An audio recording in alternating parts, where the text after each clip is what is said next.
الحمد لله الذي له صفة الكمال أظهر فضله على الرجال والنساء، فأمر المرأة بأن تصان بالحجاب لتحمي الرجل من النظر ومما يؤدي للعقاب، وهكذا يصبح الكل في أحسن الأحوال. فصلوا وسلموا على الذي قال: استوصوا بالنساء خيرا، أوصيكم في النساء خيرا، فإنكم أخذتموهن بكلمات الله واستحللتم فروجهن بأمانة الله. أيها الشباب اسمع، فإني أستبشر خيرا بعد هذا اللقاء أن تنفتح شهيتك على الزواج. هتقول لي منين وإزاي؟ اسمع، قال النبي عليه الصلاة والسلام: من ترك الزواج مخافة الفقر. يعني هجيب منين؟ هصرف منين؟ هأكلها وأشربها منين؟ هعولها ازاي؟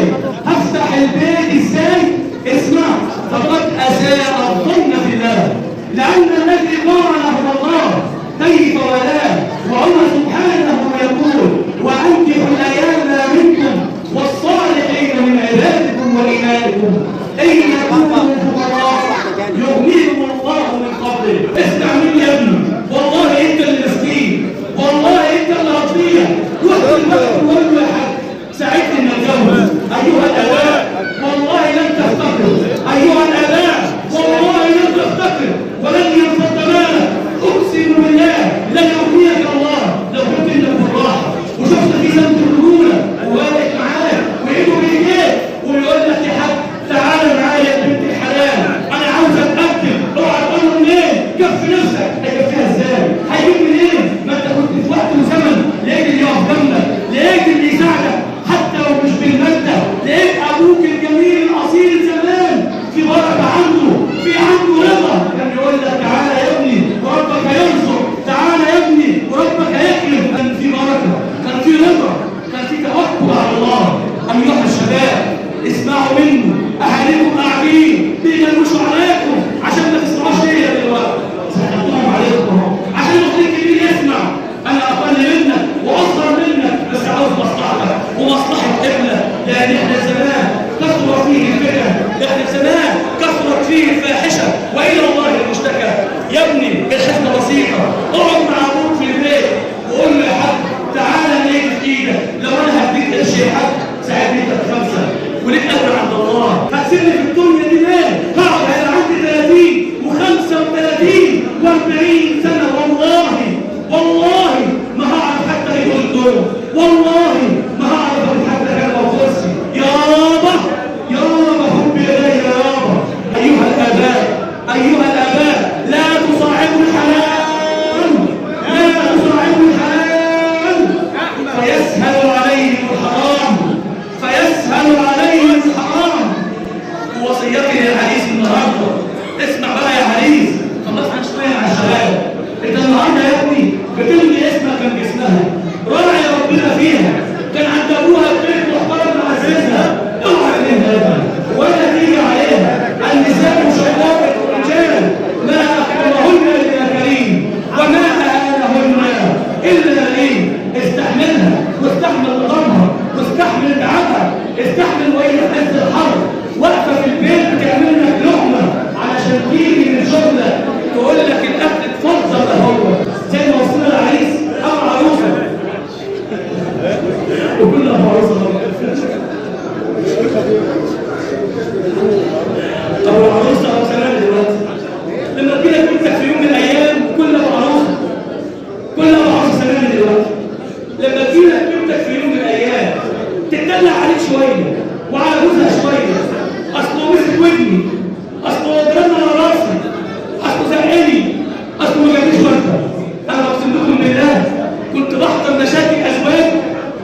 تشتري جوزها وتقول لها يا بنتي سنة الحياة انك تكملي في البيت ده، سنة الحياة انك تقعدي وتربي عيالك في البيت ده من غير ما تسلم ولا تيجي على الاثنين.